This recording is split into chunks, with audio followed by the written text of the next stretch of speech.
ভাই তোমার জন্য একটা সারপ্রাইজ আছে। কি সারপ্রাইজ? সুন্দর তো। It's for you. এই ঘড়িটার দাম কত পিউ? আবার তুমি দাম দাম শুরু করছো রঞ্জু। এই ঘড়িটার দাম 5 লাখ টাকা পিউ। এত দামি ঘড়ি আমি নিতে পারবো না। তুমি বারবার দামটাই দেখতেছো, তুমি আমার ভালোবাসাটা দেখতেছো না। মানে আমার ভালোবাসার কোনো মূল্য নেই তোমার কাছে? আমি একটা শখ করে তোমাকে একটা জিনিস দিতে পারি না? আমি ঘড়ি নিতে পারবো না। তুমি এটা পরবা না? আমি এটা পরবো না। তুমি এটা পরবা না? আমি ঘড়ি পরবো না। আমি নিব না। নিতেই হবে না, তোমার পরতেই হবে না এই ঘড়ি।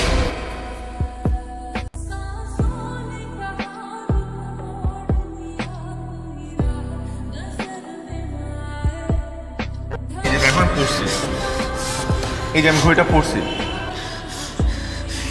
আমি কথা দিচ্ছি এই ঘড়ি আমি কখনো খুলবো না। রঞ্জন, শুনছিস কিছু? কি? গতকাল রাতে রনি সুইসাইড করতে নিছিল, হাসপাতালে নিছিল। আমি বাসায় নিয়ে এসে আমি দেখে আসলাম। তুই এই কথা আমার আগে বলবি না।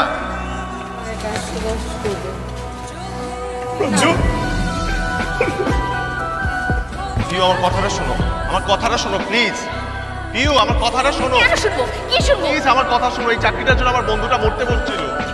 আমার বন্ধুটার বাবা পঙ্গু হয়ে 4 বছর ধরে বিছানায় শোয়া। ছোট ভাই বোনের পড়াশোনা বন্ধ হয়ে গেছে, বাসা ভাড়া দিতে পারছে না। আমার বন্ধুটা সুইসাইড করতে গিয়েছিল। ওর এই চাকরিটা খুব প্রয়োজন, খুব। এটা তুমি ইন্টারভিউ না দিতে যে তোমার বন্ধুকে পাঠিয়েছো। তোমার এই চাকরিটা হলে না আমি তোমাকে আমার বাবার সাথে দেখা করাতে পারতাম। এখন সবকিছু উল্টাপাল্টা হয়ে গেল। আমি নিজের যোগ্যতায় চাকরি খুঁজে বের করব। আসসালামু আলাইকুম। ওয়ালাইকুম আসসালাম। বসো বসো বসো। মা, কফির ব্যবস্থা করবে? শিওর, কেন বলবো না। কফির কথা বলে এসেছি। তোমার হাই অ্যাম্বিশনটা কি একটু বলবে? আপনার মেয়েকে ভালো রাখা। আমার মেয়েকে ভালো রাখতে গেলে you have to earn something. তুমি তোমার চাকরিটা তোমার বন্ধুকে দিয়ে দিয়েছো। ওই চাকরির কারণে আমার বন্ধুর পরিবারটা বেঁচে গেছে, তার জীবনটা বেঁচে গেছে। নিজে বাঁচতে গেলে আগে নিজের প্রয়োজনটা দেখতে হয়। কিন্তু তাই বলে কি আমাদের আপনজনের বিপদের সময় আমরা তাদের পাশে গিয়ে দাঁড়াবো না? জীবনটা এভাবে চালানো কঠিন হয়ে যাবে। লাইফের অ্যাম্বিশনটা হওয়া উচিত আমরা সুস্থ সুন্দরভাবে বেঁচে থাকবো এবং আমাদের আশপাশের মানুষজনকে নিয়ে বেঁচে থাকবো। বুঝলামই না, ড্যাড আমাকে পাঠাতে তোমার সাথে এমন কি কথা বলবো? তোমার ড্যাডের মনে হয় আমাকে পছন্দ হয় না।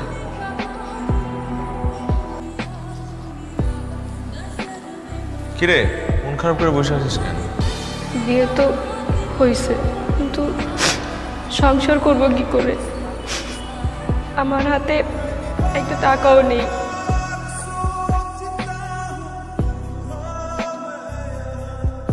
এই ঘড়িটা রাখ। এই ঘড়িটার দাম প্রায় 5 লাখ টাকার মতো। আমি নিতে পারব না ভাইয়া। আর এটা রাখ, এটা তোদের বিয়ের গিফট হিসেবে দিলাম। এটা বিক্রি করবি তোরা, 12 টাকা আসবে। তুই তোমার এই বোনের একটু দোয়া করে দাও ভাইয়া।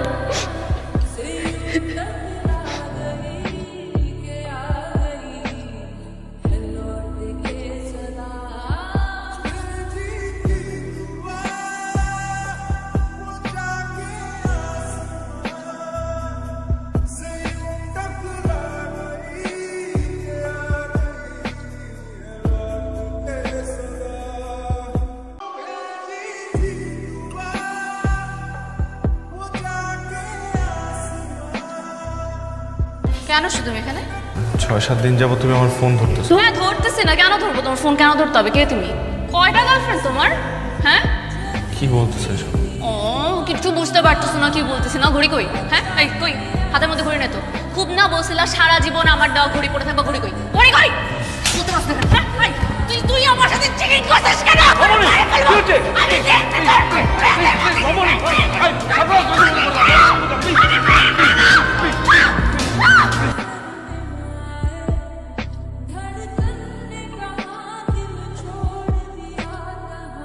জবা, ভাইয়া আসো আসো, ভিতরে আসো, বসো। আচ্ছা তোরে যে আমি একটা ঘড়ি দিছিলাম, ওই ঘড়িটা কই? আরে ওই ঘড়িটা তো বিক্রি করছি। বিক্রি করে আমরা 3 লাখ টাকা পাইছি। এই বাসা নিছি আর নতুন একটা দোকান দিছি। কার কাছে বিক্রি করছিস? ওইটা তো আমি কইতে পারবো, এটা রতন কইতে পারবো। তুই আমার রতনের কাছে আমি নিয়ে যা, রতনের সাথে আমার কথা আছে।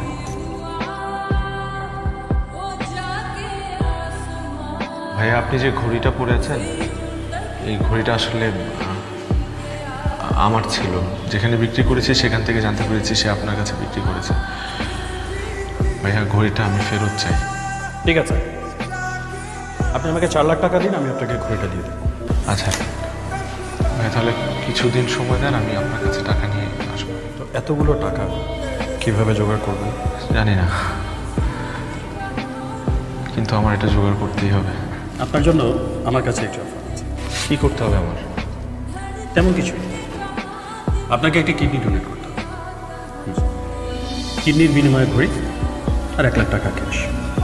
ধন্যবাদ ভাই।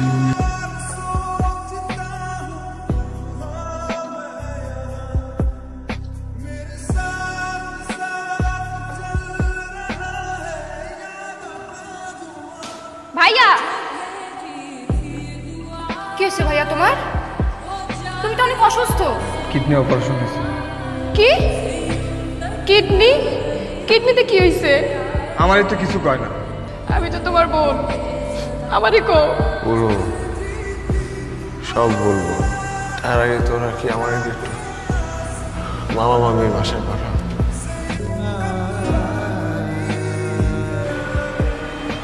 তুই গিয়ে ঘড়িটা দিয়ে আয়। পিউটা দেখলে আমার কষ্ট হয়।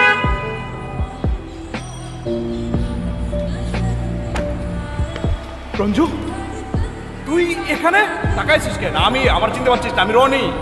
চল চল চল, আরে আয় তুই। বিশ্বাস কর দোস্ত, তোকে আমি এত পরিমাণ খুঁজছি, মেসেজে কতবার গেছি। পিউ, পিউ দেখো কাকে নিয়ে আসছি। এই পিউ, ওই তাড়াতাড়ি আসো।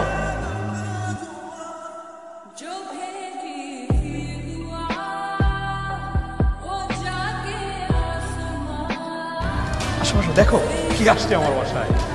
পিউ, এ হচ্ছে রঞ্জু, আমার সবচেয়ে কাছের।